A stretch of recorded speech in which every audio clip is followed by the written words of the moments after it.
Imagine this. You wake up ready to smash out that task you've been putting off for the last week that should take you about an hour to finish.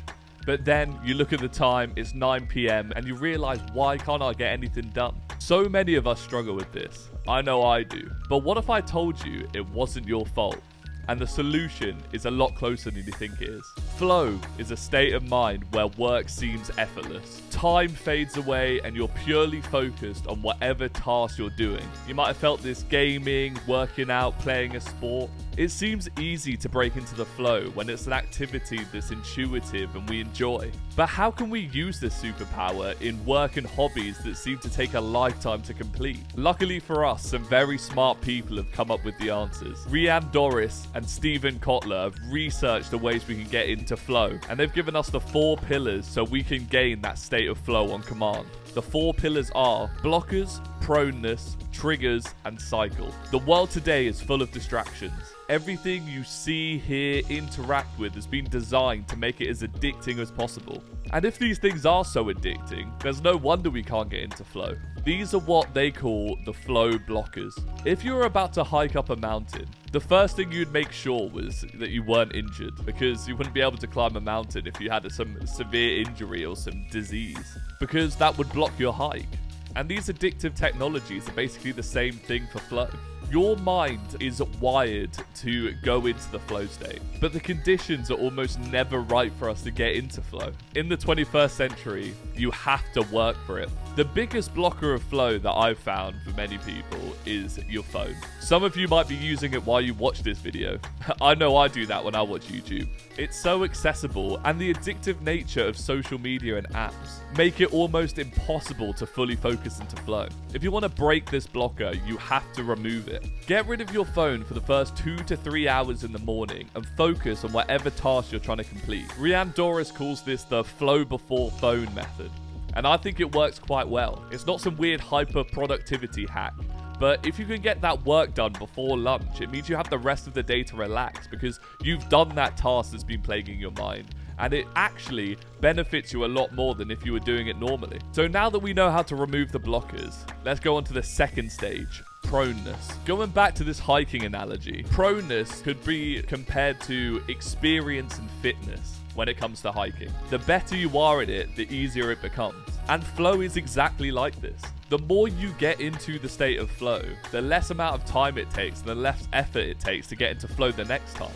It's like building a muscle. The easiest way to build this proneness and get into the flow state more often is to start working as soon as you wake up. And this has been backed by research because apparently the brain waves produced in flow are very similar to the brain waves produced when you're asleep. So if you still have those brainwaves carrying across as you wake up, it should be very easy to get into the flow state. And it has definitely helped me out from working earlier in the day.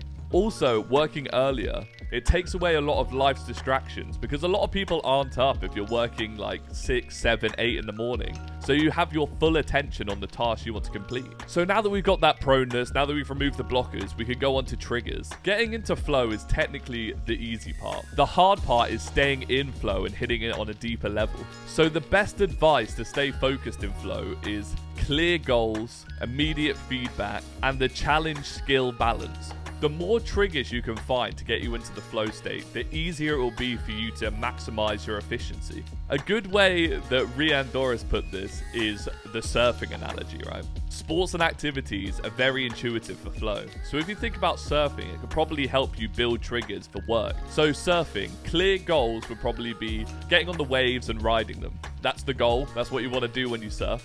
So easy.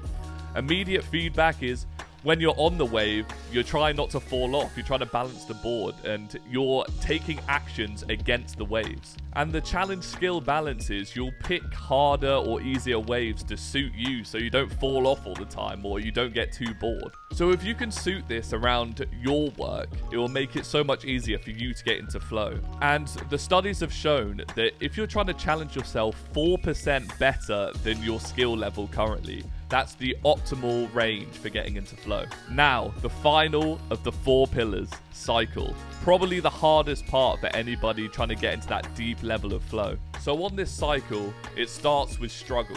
You start producing stress hormones and get anxious when you're starting a new task, but this is needed to build up the flow state. This is the point where a lot of people will be like, nope, not for me, or they'll start procrastinating, or they just avoid the task.